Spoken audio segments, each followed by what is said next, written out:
বাস এবং ট্রাকের মধ্যে মুখোমুখি সংঘর্ষ এ বিষয় নিয়ে আপনারা অনেকেই অবগত আছেন, অনেকে হয়তোবা বিভিন্ন খবরে দেখেছেন যে আসলে বাস এবং ট্রাকের মধ্যে যে মুখোমুখি সংঘর্ষটা ঘটে যায় গত রাতে, সেটা হচ্ছে হাজী দানেশ কলেজ থেকে একটু কাছাকাছি একটা এলাকায়, অর্থাৎ 10 মাইল যাওয়ার পথেই সেখানে 1 কিলোর মধ্যেই আসলে এই ঘটনাটি ঘটে। এটা খুব মর্মান্তিক একটা ঘটনা, কারণ বাস এবং ট্রাকের মধ্যে যেভাবে সংঘর্ষটা হয়েছে এবং যেভাবে সেখানে একটা আওয়াজ হয়েছে, সেখানে হাজার হাজার লোক সেখানে আসলে চলে এসেছিল ওই মুহূর্তে। এবং সেখানে আমরা বাসটাকে এই মুহূর্তে আপনাদেরকে দেখাতে পারতেছি না, কারণ রাস্তা জাম হয়ে যাচ্ছিল, যার কারণে বাসটাকে এখান থেকে সরানো হয়েছে। তবে আপনারা ট্রাকটা যদি দেখেন ট্রাকটা এখনও কিন্তু সেখানে আছে, এবং সেটি ঠিক সন্ধ্যার এই মুহূর্তে কিন্তু এই ঘটনাটি ঘটে যায়।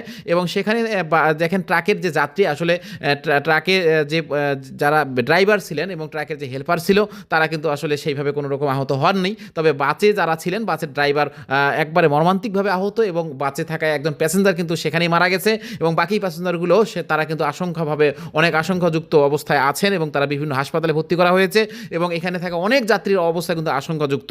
আপনারা যেমনটা দেখছেন, এটা হচ্ছে দিনাজপুর জেলায় হাজী দানেশ কলেজ সংলগ্ন এলাকায়। আপনারা পাশে থাকবেন এবং পরবর্তী আপনারা জানতে পারবেন যে এখন তাদের অবস্থা কী অবস্থায় আছে। ধন্যবাদ সকলকে, ভিডিওটি অবশ্যই শেয়ার করে পাশে থাকবেন।